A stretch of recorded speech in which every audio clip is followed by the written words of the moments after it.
Cerita oleh Danang. Ini adalah pengalaman yang saya dapat dari seorang kawan ketika dia masih berumur 13 tahun, pada era 80-an. Saya akan coba ilustrasikan pengalamannya. Di sini saya akan mewakili kawan tersebut. Pada suatu malam, saya dan 2 orang yang sudah tua berjalan menyusuri perbukitan di sebuah daerah yang terletak di Jawa Tengah. 2 orang tua itu, satu adalah kakek saya dan satunya adalah teman kakek saya. Mereka sebaya usianya, kira-kira 65 tahunan. Kami bertiga akan kondangan ke tempat kerabat kami yang sedang melakukan hajatan. Kami menuju sebuah desa yang kultur dan letaknya adalah perbukitan. Awalnya kami berangkat dengan menggunakan ojek sepeda motor. Namun karena motor yang digunakan oleh tukang ojek adalah motor keluaran jadul, maka tukang ojek tidak berani mengantar kami sampai ke tempat tujuan. Dan kami pun berhenti di perbatasan desa. Kami menggunakan 2 ojek saat itu. Saya satu motor bersama kakek, sedangkan teman kakek membonceng ojek satunya. Setelah membayar ongkos, kami terpaksa harus meneruskan perjalanan dengan berjalan kaki. Kami berjalan bertiga. Selama perjalanan, kakek dan temannya asik ngobrol. Sementara aku hanya diam sambil terus menggandeng tangan kakek. Hingga kami mulai memasuki jalanan yang menanjak. Jalanan yang menanjak ini berupa tanah. Namun seringkali kami jumpai tonjolan-tonjolan bebatuan yang tersembul dari dalam tanah. Dan hanya merupakan satu-satunya jalanan setapak di kawasan itu. Kanan kiri jalanan ini berupa hutan jati yang luas. Tidak ada pemukiman warga di sekitar sini, tidak pula ada penerangan. Kami praktis hanya menggunakan cahaya senter yang digenggam oleh kakek saya sebagai penerangan menyusuri pendakian. Telah lama kami berjalan menaiki perbukitan, kami beristirahat sejenak dengan cara duduk di sebuah tempat yang nyaman. Kakek dan temannya menyalakan rokok kretek, sementara saya lebih memilih rebahan di atas tumpukan daun-daun jati yang berserakan. Setelah cukup beristirahat, kami melanjutkan langkah kami. Kakek bilang pada saya bahwa tempat tujuan kami sudah tidak jauh lagi. Kemudian kakek melihat jam tangannya. Dia bilang kepada temannya saat itu sudah pukul 11 malam. "Yowis, ndang cepetan, bok selak bubar acarane," ucap teman kakek merespon. Kemudian kami mempercepat langkah, namun jalanan itu semakin menanjak hingga kami merasa ngos-ngosan dibuatnya. Kami berhenti sejenak mengatur nafas, namun tiba-tiba terdengar suara aneh dari atas pepohonan jati. Bersamaan dengan itu, daun-daun jati berguguran dari sumber suara itu. Kedua orang tua ini cukup tenang. Mereka kembali mengajak saya berjalan dan menyuruh saya supaya tidak takut. Kami berjalan kembali, namun belum lama kami melangkah, tiba-tiba kami merasakan ada suatu benda yang mengguyur kami dari atas. Srok, begitulah bunyinya. Puluhan batu-batu kerikil mengguyur tubuh kami bertiga, mulai dari kepala dan punggung kami. Saya sangat ketakutan. Apa ini?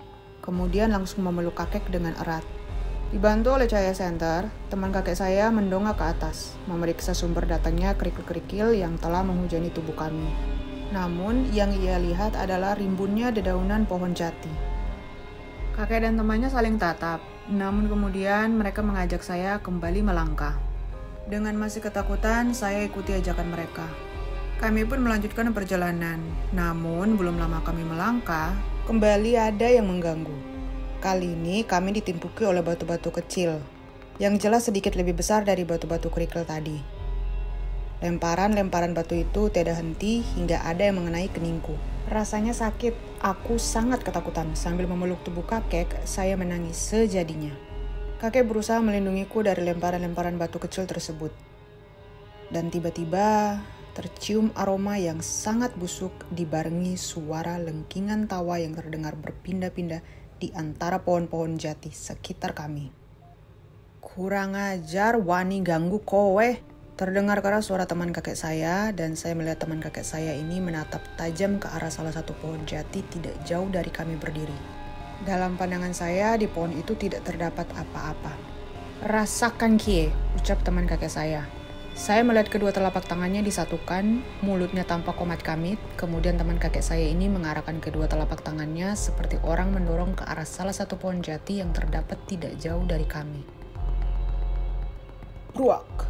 Pohon jati tersebut patah di salah satu cabangnya. Cabang pohon jati ini kemudian terbakar oleh kobaran api yang menyala-nyala. Tak hanya itu, bagian pohon induknya juga mulai dikobari api yang dengan cepat menjalar ke atas mengikuti batang pohon. Kemudian kami melihat sesosok bergaun putih dikobari api melayang-layang kelimpungan keluar dari pohon jati yang juga sedang dikobari api ini. Sosok ini mengeluarkan suara tangisan seperti sedang kesakitan. Gaun putihnya semakin tertutup kobaran api. Makhluk ini bersuara dalam tangisannya. Suaranya terdengar sangat aneh. Ia memohon-mohon ampun pada teman kakek saya. Kemudian sosoknya yang masih dikobari api hilang dari pandangan kami. Aci segoro geni deenggonang koemat, ucap kakek saya pada temannya waktu itu. Iya min, pen kapok demit kue. Ora bakal dheweke wani ganggu maning. Dheweke bakal moksa sekelawase margo kena aci segoro geni. Jawab teman kakek saya ini. Kemudian kami melanjutkan perjalanan menuju ke acara hajatan kerabat kami. Sementara pohon jati itu mulai surut kobaran apinya. Sekitar pukul 12 malam akhirnya kami sampai ke tempat tujuan. Dan kami menginap di tempat kerabat tersebut.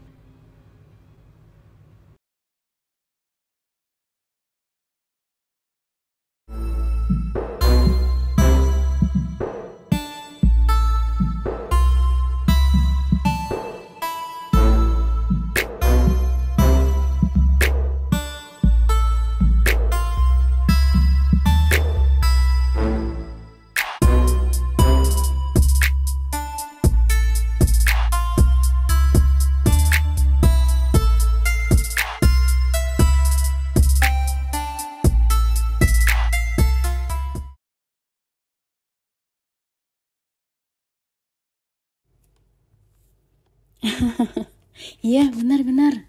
Seruku senang. Aku sudah menelpon temanku, Pia. Kami mulai menelpon saat jam 11 malam. Aku melirik jam di dinding di kamar kosku, sudah jam 1 lewat. Terkadang gibah bagi wanita itu menyenangkan, sehingga membuat lupa waktu. Aku teringat akan mata kuliah pagiku besok. Pi, udahan dulu yuk. Aku ada matkul besok pagi. Diajarnya sama Pak, yos pula. Kalau telat, mampus aku, ucapku. Pia mengiyakanku seolah mengerti betapa galaknya dosenku pagi besok. Ya udah, dadah Pia. Kulingku sudah mau ngajak apel nih, candaku. Pia tertawa. Hati-hati dengan ucapanmu, ledek Pia.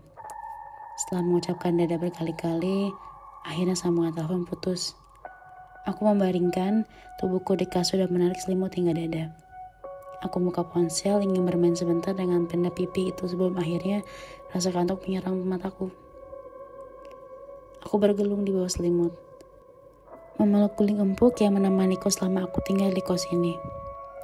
Perlahan aku memejamkan mata, mulai membuka kilas-kilas mimpi di alam bawah sadarku.